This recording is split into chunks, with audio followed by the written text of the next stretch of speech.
This is Dr. Charles Parker, and you're listening to Core Brain Journal. It's a place where I connect both fresh discoveries and interesting different perspectives from advanced mind science with the realities of real people and everyday life down on Main Street. Well, welcome aboard, folks. We are here one more time with a very inventive, coalescent guy. I love that word, coalescent, where an individual's pulled together many different diverse ideas about a book called mBraining, in which he puts all of our different brains together in one coalescent, operational, therapeutic modality. And this is Bill Lee-Emery down in Australia, joining us from Australia. Bill, thanks for coming on board, buddy. My pleasure. It's lovely to be here. So Bill is going to tell us about mBraining in just a moment.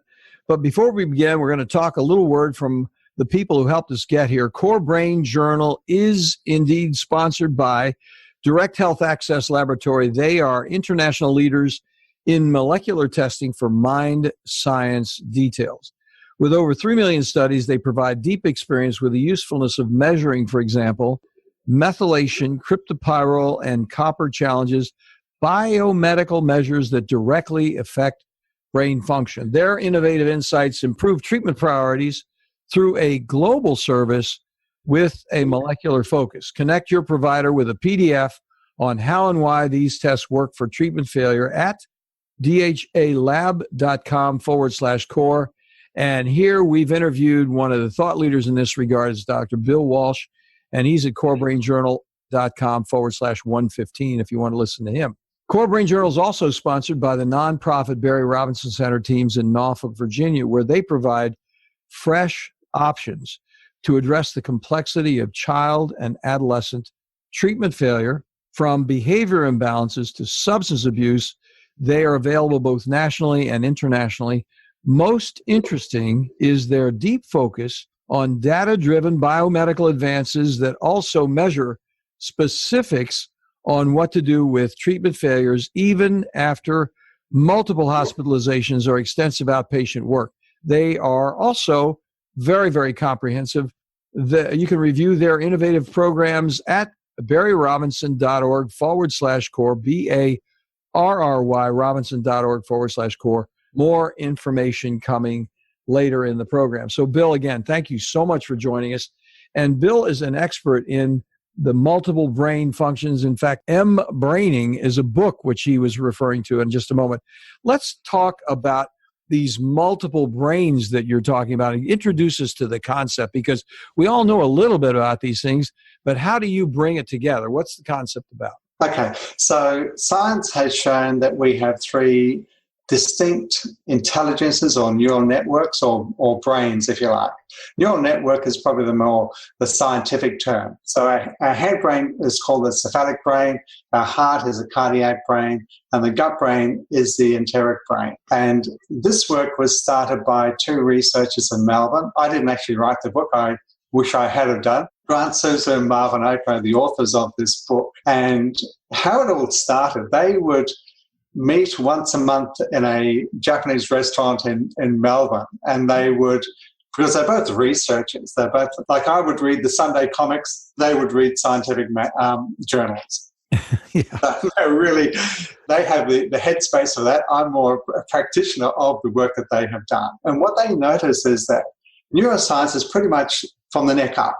It's really engaged with the head brain, the cephalic brain. And so you have a group of scientists that are delving deeply into the neurology and the biology of the head brain. But you also have neurocardiologists, which are, for example, the Institute of Heart Math in California. The last 20 years, they have been doing massive research with the cardiac brain, the heart brain. And then you have the gastroenterologists, and a lot of research has come out in the last 5-10 years in particular about how important the gut biome, the bacteria in our belly, is to mental health, to emotional health, to physical health. It has so many repercussions. But all these different, if you like, modalities or fields of study were fairly separate. And what Grant and Marvin were realizing from their own research of these areas, how they actually combine together, because we are we are one human being, we are one system, but we have these three major centers of intelligence. They also, because of their own particular interest in ancient wisdom, realize that as human beings, as a species, we have been referencing these three intelligences for 10,000 years or more. So all the ancient wisdom, wherever you want to go, they'll talk about three major centers. So what they start to realize is that once you start to put everything together, and you can, when you look, for example, I'm a coach, I'm a trainer, and when I'm working with someone, when they're talking about a particular issue, if I'm just operating from my head-brain perspective, that's all I'll notice. But if I start to notice how their heart's engaged or how their gut is engaged, all of a sudden things are very, very different. So we are probably of a similar age, I would say, and I've been around personal development since the late 70s when I first started doing counselling and therapy work. And, when you learn something, you cannot not see it anymore. For example, NLP has been around for 40 years now. And when I first learned NLP about 30 years ago, talking about visual, auditory, and kinesthetic learners, once I'd learned that, I couldn't unlearn it. I would see visual learners, auditory learners, kinesthetic learners. So what happened is once you learn something, you start to pick up, if you like, more parts of the jigsaw puzzle that were right there in front of you, but you didn't have the structure, the language, the framework to notice what's going on. And briefly, I can just share a story of how I got into all of this. Please, that'd be interesting. How it became my fascination, if you like. Some years ago, I was at a professional plateau. I'd done a lot of training, coaching, facilitation, corporate work, but I was not bored isn't the right word, but I'd lost my spark, my fascination. It's almost, is this all I've got? Have I done all the bits that I'm going to be doing in my life? I belong to a men's singing group, an a cappella group, so I sing as well. And it's kind of like a singer having to put music out into the world and then what? So I was in this plateau, and probably most people around me wouldn't have noticed, but close friends could sense that I didn't have the same spark in my eyes that I had 10 years before. So my partner and I started doing Pilates, and I don't know if you've ever done Pilates or yoga or Tai Chi, but in the very first lesson that we had with our Pilates instructor, she told us when someone is standing correctly, posturally, their heart is just slightly ahead of their head. So biologically, we are designed to live from our heart. And when you consider, and I'll talk about what we call the prime functions of the heart, of why that is so important. So as I started to change my physical structure by the exercises we're doing in Pilates, literally I opened my chest more. And as I opened my chest more, then I became literally more connected to what my heart was wanting me to do. That's very interesting. Pardon me for interrupting. I just was taken with that because it makes so much sense. When you think about it, I mean, and it really stuck a nerve with me because basically have a certain anatomic connectedness by opening that part of your closed self. Yes. And when we get when you go through high school and you fall in love and you get hurt. And so what happens is you collapse your body in because your body is you shrug your shoulders around and you curve your body in to protect your heart from being wounded. So our body will do whatever it can to protect the heart. The problem is it can do such a good job of protecting your heart, it stops us, it puts barriers around us so we don't experience more love if that's where we want to go. So what happened? So very briefly, I started doing Pilates, I started to change my physical structure.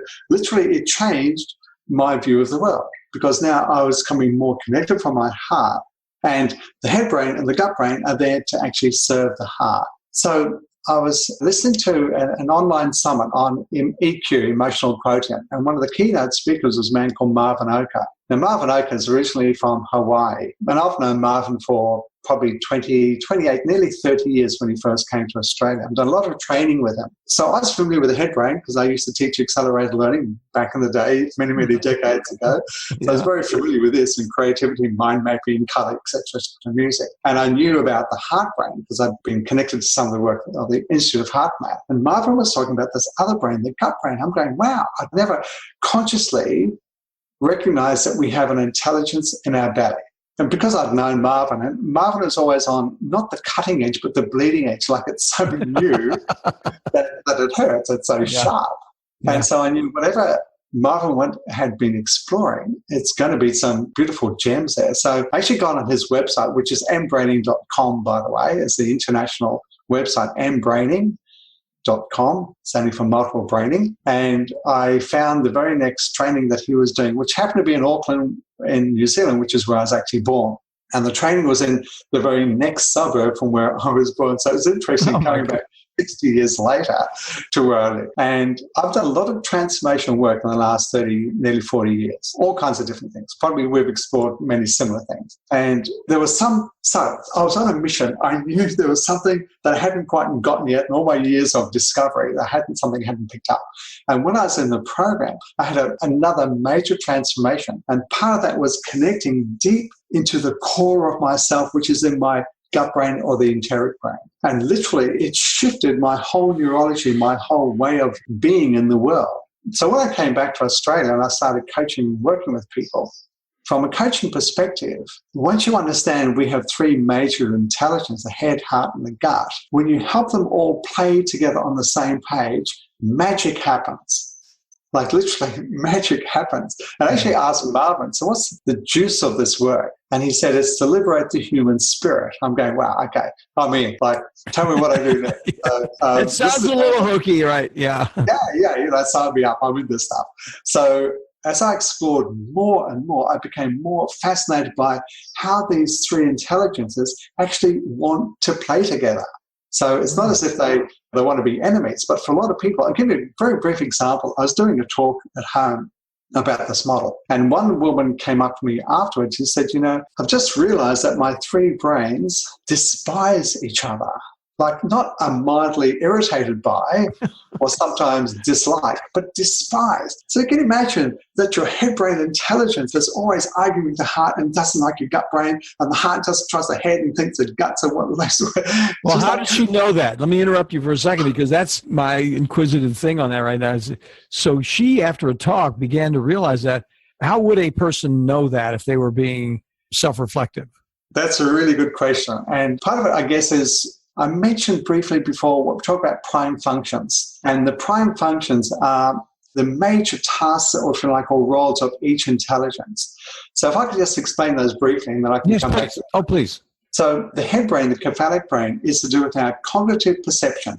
Our five senses in particular, how we make sense of the world, how we see, how we perceive, how we cognitively perceive our world. One of the other functions of the head brain is always making meanings out of things. We are compulsed, if you like, or obsessed with making meanings out. Something innocent can happen, but we will make some kind of meaning of it, good or bad.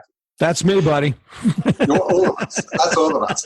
We see someone in the street that we know, they ignore us for some reason, and all of a sudden our head brains come up with some kind of meaning. That they like me, what's wrong with me? Yeah. And we can crank it up and make it bigger and bigger. So we've got World War III going on inside of our head over something totally innocent. So we make meanings, but we also add stories to the meanings. Unfortunately, most of the stories we make up in our head are hallucinations. They're not real. They're not based on reality. They're based on our assumptions about what somebody else is thinking, what they think about us, or what they said, whatever. And so the head brain is a beautiful, creative intelligence. It's like if you look around our world, pretty much everything we see has had some input by someone's creativity from their head. The problem is, our head brain, it's kind of like going on any search engine. You go on your favorite search and you can go anywhere in the world. Your head brain can literally go anywhere in the universe. That's the upside. The downside is it can go anywhere in the universe. If our head brain is not directionalized by our heart, this is how, if I want to make myself nervous, if I want to create anxiety, what I'm going to do is get my head brain to go to some crazy place, pretend that it's real. That will influence what happens inside of my body, and then I'll act out from my hallucination of what I've made. So if we don't directionalize this, our head brain can get us into so much emotional and mental strife. So true. You're messing with my making a living. You know that. Unfortunately, the work that you do, you'll never be out of work. So then I could see what you're saying, because that does happen all the time. That's a human condition, really. Yes, it is. And part of mastery of life is of how we directionalize and take charge of where our head brain goes and what we think about and the quality of our thinking, because that will influence everything part of our life. So that's the head brain. Then we come to the heart, and the heart brain is our emotional center. It's how when we connect to people, we can connect with ideas from our head, but the emotional connection is from our heart. And it's within our heart that we hold our core values, the things that are deeply, deeply important to us. When the world is pretty much full of strife at the moment, when something happens to us or people close to us, often we go back to, we thought this meeting was so important, that report was so important, but when it comes down to it, it's our family. The things that are deep, or the things, the causes or the purpose in our life. Everything else kind of filters away when you bear it down to what's deeply, deeply important to us, and that is in our heart. And when people are talking about passion, or if they're talking about what they're deeply involved in, notice where they put their hands. When people are connected to their heart and to their passion, they will tend to put their hand around their chest, around their heart. And so, interesting enough, in traditional Chinese medicine, just to flip back into ancient wisdom, because this has been going on for a long, long time, they call the head brain the governor. It's like the organizer. But they call the heart brain the emperor or the empress. So, if you like, they're all equal. I like to imagine the three intelligences to be like three legs of a stool. Yes. So, three is the first stable unit in the universe. In maths, in physics, in biology, it is the first stable unit. So our head and our heart and our gut are designed to work together. And the heart leads. Let me interrupt again, because it was just a language thing, but I am curious about what was the name of the head? So the head brain is the governor. Governor. Okay, gotcha. Yep. Governor, and then the emperor and the empress. Yeah, and the empress, yeah. Mm-hmm. And so when we connect deeply to the deeper yearnings of our heart, and that then inspires and directionalizes our head brain, then our head brain can do useful work for us. Gotcha. Yep. So then we come down to the gut brain. In traditional Chinese medicine, they call the gut brain the general.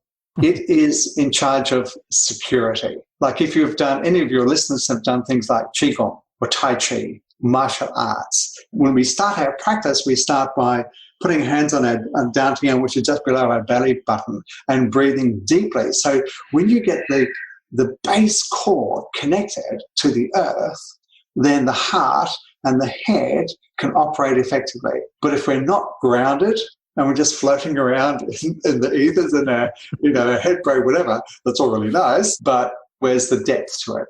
So the gut brain is all about three things. The first one is our deep sense of self. Now, if you go back into how, from the beginning of conception, right in the womb, the first neural network that's laid down is the enteric brain or the gut brain. It starts from the mouth and ends at the bottom. So this is the first network that's laid down in the womb. On top of this network then is laid the cardiac brain, the heart brain, and then finally the cephalic brain or the head brain. Now the head brain is by far the most complex, but it's not the first brain.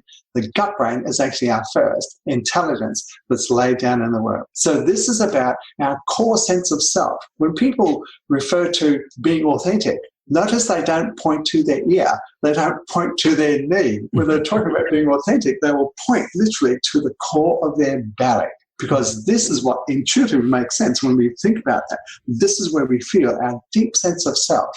And so the other thing is the gut brain is connected with boundaries about what we say yes to, what we say no to. So if you go back into early life on the planet, when one of the forms of life was basically something like a sea slug, which is basically like an enteric brain. It's a tube, it's got a mouth, and it's got a bottom. So the mouth part, our smell and taste, is our first boundary. So indigenous cultures, if they come across a food they don't know, they will smell it and they will taste it. So their gut brain will tell them yes or no, friend or foe. Is this part of me or not? Do I take this on board myself? And when we do take something on board, literally, if you listen to the language, when we take something on board, we literally make it part of ourselves. This is where our core identity comes from. But it's also about protection. 80% of or even 90% of our immune system is in our belly. So this creates, we have this chemical factory going on inside of our body. And when our belly is happy, when the microbes and the bacteria are in a good balance, that will affect how we feel. It will affect how we think. If they're out of balance, then life tends to, excuse my language, but that's what happens. Oh, you broke my virgin ears on that one. Never heard bad words like that before. Yeah, no, of course not. So, but you remind me, let me just mention this real quickly because you get a kick out of this. This guy that I interviewed, his name was Dr. Baker. I can't remember his first name right now, but he was 2 years ago. It was an early interview, but he was talking about, he has a whole thing on meta-Darwinism and how that Darwin is, from his point of view and his colleagues, that's very outdated thinking, that really the microbiome is the evolution of humankind. Indeed. Their communication expertise. Yeah. And you would be interested in that interview because he's very enthusiastic about it and very, very bright and interesting guy. Sorry to interrupt you, but I thought you... Yeah, no, you're quite right. And from an embryo perspective, that makes total sense because our bacteria, if you like, will create us. It will say, no, we're not having that stuff. We don't want that in here. So it will actually influence what we eat, what we don't eat. And the research that's coming out the last 5 years is fascinating about the gut brain. One final thing of the prime function of the gut, it is also our mobilizer. So, for example, it is one thing to have a warm and connected heart. It's great to have wonderful ideas. But until you get into action, so what? It's just another pipe dream. So the gut brain is the part of us that moves us forward into life. So if we're not connected to our gut, then we'll hold back, we'll be hesitant. So the gut brain, at the beginning, at the front of our belly is where we generally feel fear. And that's appropriate because we need an early warning system going out into the world. But courage, which is also a function of the gut brain, comes from the back of the belly. It comes from around the adrenals and the kidneys, which is really appropriate. It gives you a burst of energy. And the kidneys is also connected to our element of fear in Chinese medicine. So courage will only happen if there's some kind of doubt or fear. Otherwise, it's just called confidence. But the other thing is, it's when the heart, when the emperor or the empress says, this is worth fighting for, then your gut brain will produce the courage that you need to do something, even if it's really scary and terrifying, because you have a higher purpose, literally, in play here. Mm-hmm. So, and you look at, sometimes you'll see people in communities that are meek and mild, they don't say boo to a mouse, and all of a sudden someone steps on one of their core values and this raging lion comes forward. It's you're not going to mess with me. And so you go, wow, where did that come from? It's because the gut brain got involved because the heart said, we cannot put up with this anymore. That is such an interesting summary. I mean, it really is fascinating. I haven't heard this before, and I know that a number of our listeners have not heard this before because it is coalescent. I mean, I was using that word in the beginning, but I was thinking about how it brings so many, and this is, one of the things as you're talking, we use it out here quite often, you're imploding on your gut. People, yes. And people say, they're stuck because their gut is kind of sucked them into a maelstrom. They're and this is where descent into maelstrom, the Post story, you just keep going and that's your gut taking you into a nowhere place, Yeah. And if you listen to our land, there is so much, if you really have an understanding of head, heart, and gut brain, when someone is gutless or when they've got no backbone or someone is a gutsy person, they couldn't stand it any longer. It's really the language that we use will actually infer which intelligence we are being connected to or disconnected from. Isn't that interesting? Yes. Is disheartened. Well, that's saying that the disconnect from the heart, the language is saying it. If I don't have the heart for it, or my heart's not in it, or my head's spinning, our language actually pertains to the intelligence that we're referring to or connected to or disconnected from. That is very interesting. Now what we need to do is encourage someone to read all of Shakespeare with this perceptive. Because he was such a master of language. He was so inventive with the way it was working, and so much of what we talk about every day is so Shakespeare oriented because he had the language thing down. So, but anyway, sorry to interrupt, but let's take a quick break here. I'm going to ask you a question and we'll come back and hit it when we get back because this is a great summary. It's very stimulating, so interesting. One of the things I want to ask you when we get back, and we really are going to have to invite you back for more of this because this is, in a way, it's so paradoxical because everything you're talking about is so commonplace. And everybody that's listening is like, oh, yeah. But then the issue is, and this is what I want to ask you about, and this is the beginning of a longer conversation, I'm sure. When we come back after this break, I want to ask you, how does some of this apply in your experience in working with human beings who are stuck in some way or another? And this is going to be a long conversation from here on out because you're not going to be able to answer this in another 20, 30 minutes. But that's the question I'm going to ask you when we get back in just a moment, if you will, please. Thank you, Bill. We'll be back in just a moment, folks. Well, you folks already know that here at Core Brain Journal, we're on a mission to introduce you to resources that make significant contributions to the investigation of those predictable mind science applications. Our colleagues at DHA Lab Group provide a real difference with treatment options for people at every level, from first awareness of mind problems to those frustrating times when even well-informed treatment becomes surprisingly unpredictable. For my entire professional life, from psychoanalysis to brain scans, I've searched for, yes, improved predictability. The good news for all of us, from professionals to patients, remarkably effective research offers useful, cost-effective, organic options far beyond guesswork with psychiatric medications alone. DHA lab tests measure unbalanced biomedical details through easily available testing, now available globally for a variety of molecular answers from, for example, methylation, copper, and cryptopyrrole challenges.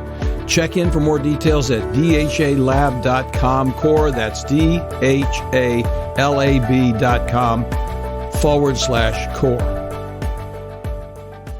Well, welcome back, folks. And Bill, thank you so much for this terribly interesting conversation. And we're looking forward, all of us, myself included, are looking forward to some of the thoughts you have about the application. You know, one of the things we at Core Brain Journal were really interested in is, okay, here's the science. And yes, we're touching on some of the science. I'm sure there's more in the mBraining book. But let's get down to the application, because that's why all of us are here listening. It's what can we do about it? This is interesting. Now, what do we do next? Could you tell us a little bit about that, please? Okay, so let me take something that's going to be generic, something that every single listener will be able to relate to.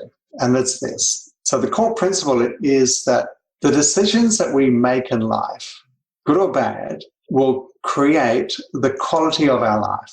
Or another way of saying it is, the quality of our life right now, your life, my life, everyone's listener's life, is connected to the quality of the decisions that they made a year ago, 5 years ago, 30 years ago, 40 years ago, however long that decision may be.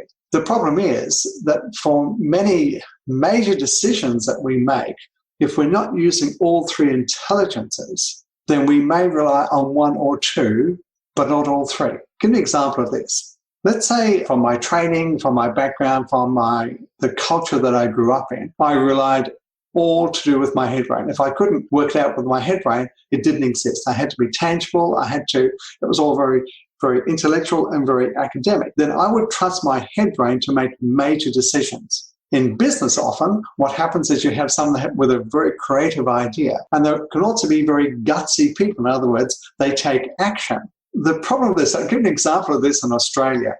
We have two major supermarket chains in Australia, and they both have bought in like a hardware store. One is a homegrown one, and the other one they imported from America. The culture of these two hardware chains were very, very different. And the reason that the supermarkets bought these hardware chains in is for greater market share. So one supermarket was doing very, very well with their homegrown homeware chain. The other one said, let's compete. So it was very much a gut brain and ego-based, I want to be as good as you. Mm-hmm. Very much head brain and gut. But totally, notice which brain is missing here. Yeah. Just the heart. Basic. And the heart is connected to your client base, to your customers. But it was very much, let's compete, which is very ego and very gut brain, because the gut brain is also about protection, about my ego, my status, my whatever it might be. And so the head brain and the gut brain of this particular organization went and bought a chain from America. It happened to be from America, could be anywhere in the world. And it was a dismal failure. It cost them, the supermarket chain, get this, $1.2 billion. Wow. That's a big mistake. Oh, big mistake. The CEO lost his job, by the way. Yeah. Not surprising. But what they didn't understand was the culture of the homegrown one was very connected to the heart. They had a wide diversity of people, all ages, colors, races, whatever, and they're all passionate about homewares. The other one was much more about cost, but disconnected from the Australian culture. And it was a very expensive exercise. So when we make, like, I don't know about you, Chuck, but I've made some dumbass decisions. Not me. I've never made a dumbass decision. I look back and go, wow, where was my head at? Where was my head, yeah. You know? I've asked myself, where was my heart? I can tell you that. Well, that's it. But I didn't know that's what I was, what was going on with me on that one. Indeed. And like if I look back in some of my love relationships, when I've been disconnected from my heart and it's just been my other brains, I've gone, what a disaster that has been. So I can track back in my life and think, I decided this 20 years ago, 30 years ago, this is still having an effect in my life now, good or bad. But I've also made some very wise decisions. And one of the decisions I made many, many decades ago was about organic food, about eating organic food. I also started to meditate in the late 70s. That was a major, major shift because I used to work in computers way back before that, very left brain, very head brain, disconnect from your heart. This is before Apple came along. It was just basically black and white computers. And when I started to meditate, everything changed. My whole life from there on changed. When I met my partner, my current partner, so just a little bit about my personal relationships, I would tend to have had short and lovely relations. Like 3 months, 3 years was like the maximum. I have these friends around me that would have long-term relations. I couldn't work out how they doing that. I could never get that. You couldn't understand it, yeah. Couldn't get it. But then 20 years ago, when I met my current partner, Julie, I'm going, all three brains were connected. I'm going, this is it. And that was 20 years ago. Longest relationship in my entire life, except for my one with myself. So here's the point. When you have to make a major decision, your head brain will have a perspective about it. And so will your heart. Your heart will be more the emotional ramifications, the connections to what's deeply important to us. Now, given that, I'll say something about the heart brain. The heart brain can be fickle. Think of high school years when you fall in and out of love 3 times in a week. Mm-hmm. And so, fascinated and compulsive about someone, then the next day you go, well, who are you? So the heart brain can be fickle. But underneath the fickleness are the deeper yearnings of us as human beings, the things that are so deeply important to us that when we tap into them, they literally directionalize what our head does and what our gut does. And so when you connect to what your heart truly, deeply wants to contribute, to bring into the world that is deeply fulfilling and satisfying, everything changes. But the gut brain is our intuitive brain. It's our first intelligence that's laid down in the world. And it is finally connected into, is it safe or not safe? Someone can come to you with a proposal to buy something. Maybe it's a car or a house. And on paper, it looks good. So your head brain's going, yep, tick, tick, tick, tick, tick. Your heart is saying, yes, I want this. But maybe there's something that your gut brain, your intuitive brain picks up that's not quite right. You cannot explain it logically, nor even from your heart, but your gut brain goes, there's something not quite right here. And I don't know about you, but when I've listened to my intuition, I've been so grateful that I have. And when I haven't, I just go, oh, duh, Bill, where on earth were you? Like, gosh, I've been in some third world countries and my gut brain saying, don't go down that street. And something's happened. Or sometimes I've been walking past the shop and my gut brain say, go into the shop. I'm going, oh, what for? I'll go in and I'll meet someone that meeting has defined a whole train of my life that I would not have had unless I listened to that fine, subtle prompting from my gut. So here's the thing. When you have to make a decision, it can be small or even a major decision, we are best served by asking all three intelligences their particular perspective about the decision we're about to make. And the other thing that we do in mBraining is going back to the research that the Institute of Heart Math have done. Very briefly, some of your listeners will be very well aware of the autonomic nervous system. So the autonomic nervous system is the intelligence inside of us that keeps our heart beating, our lungs working, all the different things that we cannot even think about. But there are 2 parts of this. One is the sympathetic mode and the other one is the parasympathetic mode. Sympathetic mode, if you think when someone is stressed, they get into sympathetic mode. Might be very busy, the headlines going, this is going on, and the kids are, etc., and it gets more and more kind of crazy. So the more sympathetic we get, it's really hard to make wise decisions because we're not in the right place. The opposite side is the parasympathetic mode. This is when we go into more rest and recovery. But if you keep on getting more and more parasympathetic, you can become apathetic. You can become depressed. And further down, you can become comatose. So on either ends of the spectrum aren't very useful for making wise decisions. We are best making decisions when our autonomic nervous system is in a balanced place. We use breathing from yoga techniques to balance the autonomic nervous system. So what we do in my coaching practice, when someone comes in, they're going to make a major decision about something, I will teach them a very simple belly breathing exercise to breathe deeply into their belly, which will calm their nervous system so they can get into the zone where they've got easy access to head, heart, or gut. I will then, through language, gently inquire the head brain. So what's your perspective about this? The same with the heart, the same with the belly. Because when we're in either sympathetic or parasympathetic mode, we don't have the same level of connection to these three intelligences. It's just not, we're going to the wrong room, if you like. We're in the wrong frequency. So through the breathing technique, people suddenly become aware of, I'd never considered that, but it was there, because there was an opening of the door to that state of consciousness. So we use breathing techniques from yoga practice to help balance the autonomic nervous system so we've got easy access to head, heart, gut. Once you've got the information, the perspective of head, heart, or gut, then you can make a fully considered choice. Do we do this or do we do that? Now, that is so interesting. Now, let me ask you this question. So there are two questions that come up. The temporal one I'll ask you about in just a moment, because you did say it, but I want to make sure we're explicit about it. But let's talk about the breathing piece. Do you have a specific period of time that you recommend that? How does a person able to evaluate themselves at having reached a place of relatively sympathetic balance? So that'd be the first question. The next question is, I'll just tell you in advance, it's really the temporality of the situation. It sounds like once you're there, do you take it in that temporal head, heart, gut, or do you take it in another temporal sequence? Thank you. Beautiful questions, both of them. So let me deal with the first one. The Institute of Heart Math have got this little gadget called an mWave Pro, mWave machine. Basically measures the heart rate variability. And you can just go to the Institute of Heart Math. You can find the products that they've got there. So I remember a client of mine. He was a CEO of an organization, very, very head brain. He's an engineer. His head brain was very connected. But he had a young family. And he would get really stressed around board meetings because literally someone was out to attack him. So when he went to a board meeting, he'd be in high sympathetic mode, high stress mode.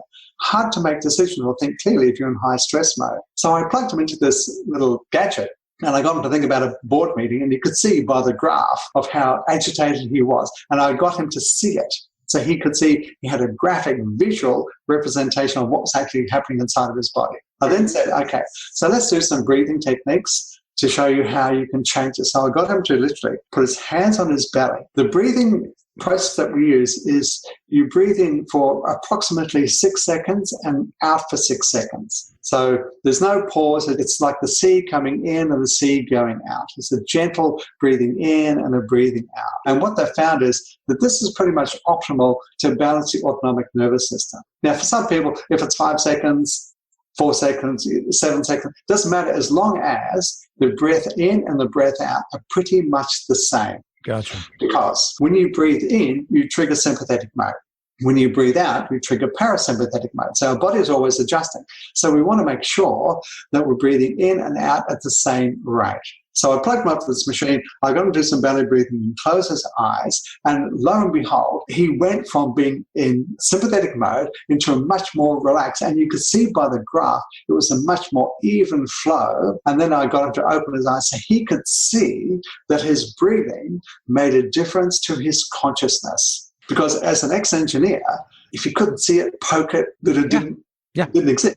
Yep. So I had to give him some tangible evidence that he could go, this breathing stuff that you're teaching me actually makes a difference to my consciousness. So once he was able to do that, the sequence that we actually take people through in general. We call it the foundational sequence. And this really came, so when Grant and Marvin were doing their work, they looked at neuroscience, they looked at all kinds of scientific papers, they looked at ancient wisdom, they had action groups, task groups, saying, we think this works, go play with it, come back. So they did a lot of behavioral modeling to find out what was actually going on here. So it wasn't just one focus of exploration, it was many, many different focuses. And what they found is that when you connected people first to their heart intelligence, then you move up into the head brain, then you move down into your heart, then down to the gut, and then back up into the heart. So it's a figure eight.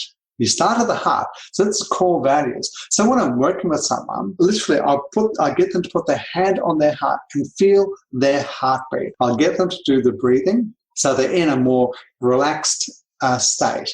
Then I'll ask them, what does your heart truly want about this? What is your heart deeply wanting to express or to bring to the table?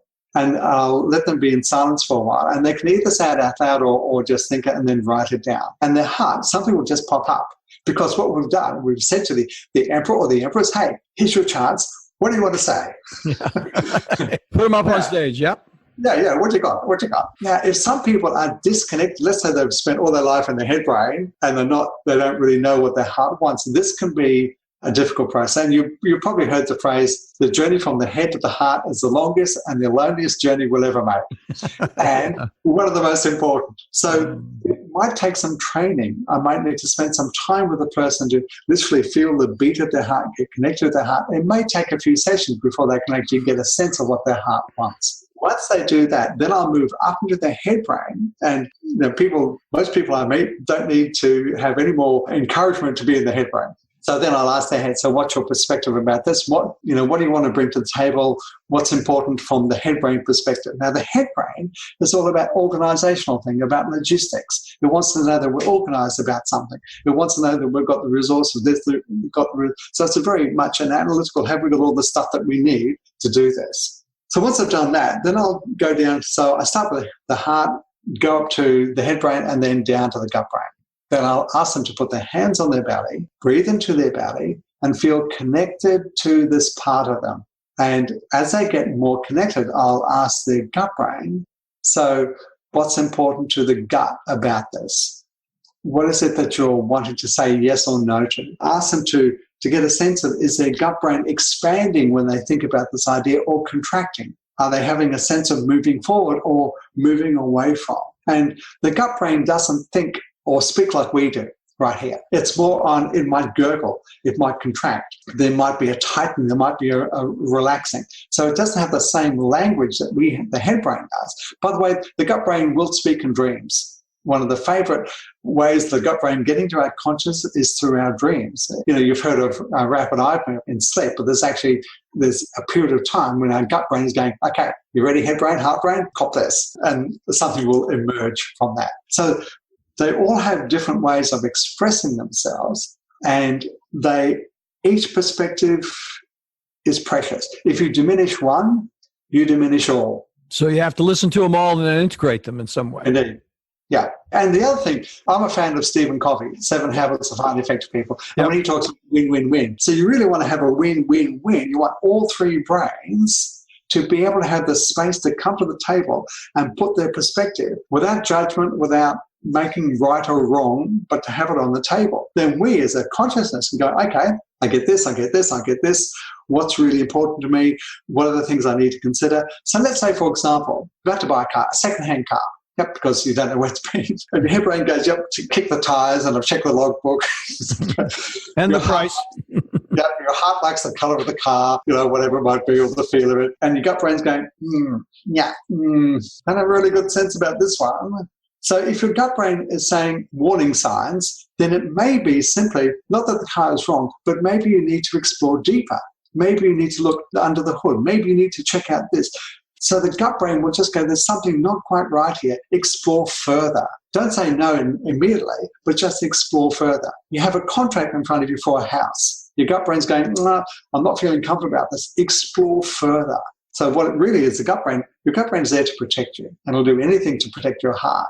doesn't want the heart to get hurt anymore because it's been hurt enough, which is actually a conversation for another time, because we can talk about relationships and how all these three... We're going to have that conversation. That is going to be terribly interesting.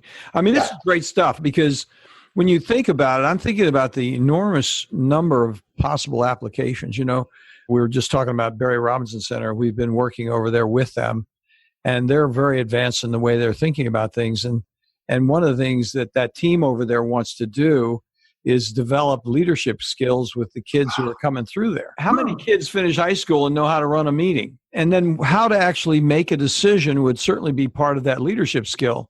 You know, and now that's a very cognitive answer real quickly, of course. Yeah. But on the other hand, by just introducing these other concepts, it is going to be more of a comprehensive decision, a more inclusive decision. Indeed. Than something in your head or just your heart, whatever. And you really start to balance all of them. Yeah. In fact, leadership is one of the key areas where mBraining can add neuroscience into, ancient wisdom, to help expand the quality of decision making. Now, if you look around politics around the world from a head, heart, and gut brain perspective, you can look at certain things that are being done and go, wow, you know, they're operating out of true intelligence. They've missed out one, or they haven't considered this, or where's the heart in what they're doing here? It might make economic sense, but where's the heart in this? Look at some things that are done around the world, and I just, gosh. Well, we've got it going on right here in the U.S. You know what I'm talking about. Yep.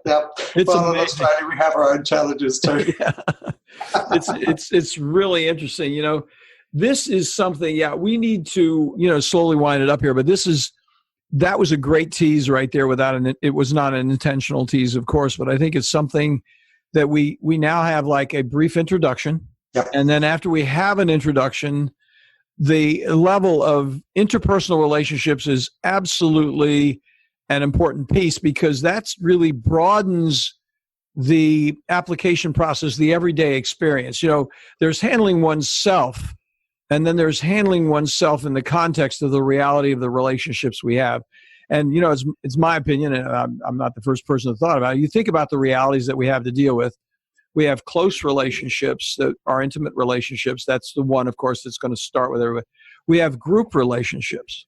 And then what you were kind of talking about here is the relationships of what we actually do, sort of the reality of our lives and that are relatively absent relationships. So you have three different kinds of realities that are also relevant, and they all have different contextual attributions that a person would then have to but actually, apropos of what you're talking about, actually come to an identity of what your humanity is doing in relationship with that specific reality. Indeed. Yeah, decision making is definitely one. My favorite application of this, if I can just add this, is working with entrepreneurs. In particular, what are called social entrepreneurs or heart-based entrepreneurs, so that they can use all three intelligences in a much more powerful way.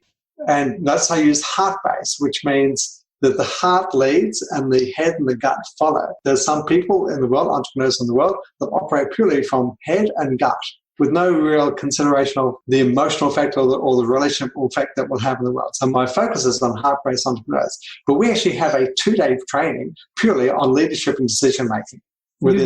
Oh, that's very interesting. Well, give us the link for that as we wind up, because that's the first time I've heard that concept. And I've been listening to these guys. I'm into leadership and I'm into decision-making, all this stuff. So it's really a real pleasure for me to listen to you and get expanded on this stuff. So tell us where that if I can give you two websites. The first one is mbraining.com. This is the international site. It's not my website.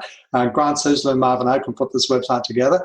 There is a list of interviews with experts from around the world on that. If I'm a coach and a master and a trainer and a master trainer. So people can do a 4-day coach certification program in 30 countries around the world. I actually train trainers to train other people as a master trainer. So there's a lot of resource on there. By the way, the breathing technique that I talked about, if you go to the mBraining website, if you go to the resources tab, and if you scroll down, you'll see, I think it's called Breathing Pacer. And basically it's a chime that goes every 6 seconds.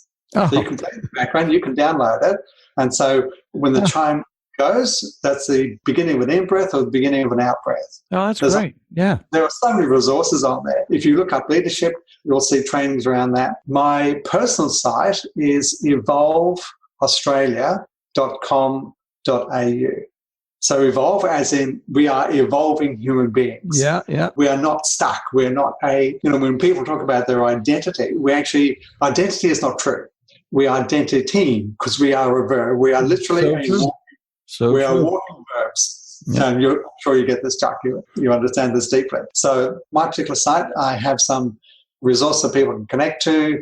If people want to connect with me personally, they can do it through my email. That'll be on the website. But there was so much. The applications of this are enormous. Oh, it is. And it's so interesting because it takes us away so much of therapy, quote unquote. Yes. Is just head. Yeah. You do your head and you can get yourself all wrapped up in your head and go into brain spaghetti. And people come to a therapist for some information and they tend to externalize the process in a passive way. They tend to say, okay, I'm here.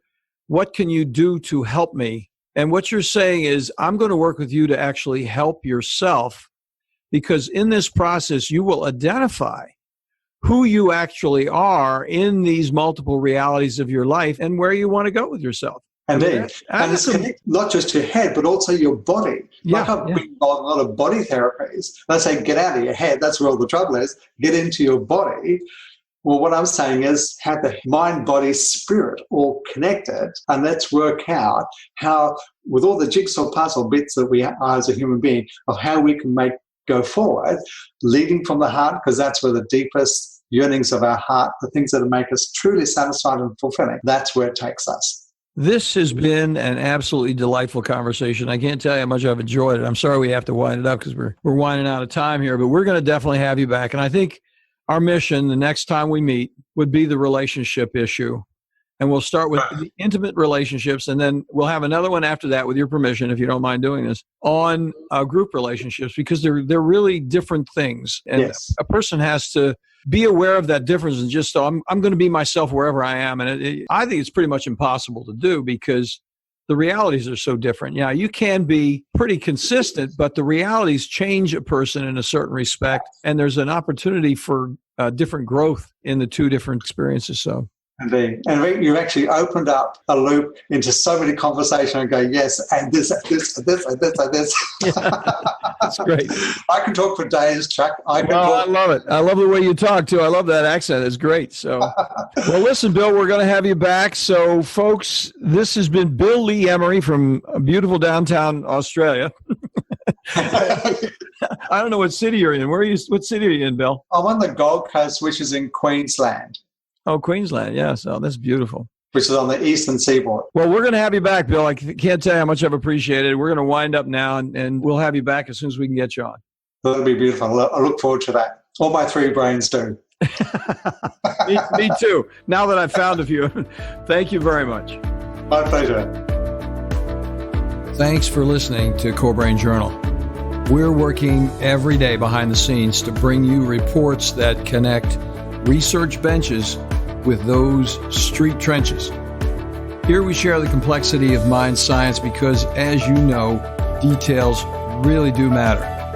One of the most pervasive, misunderstood challenges is how commonplace medications, like those written for ADHD, are used so regularly without clear guidelines. If you think you'd like more specifics, take a minute to download my 2-page PDF packed with video links and references on the absolute essentials of how to start ADHD medications.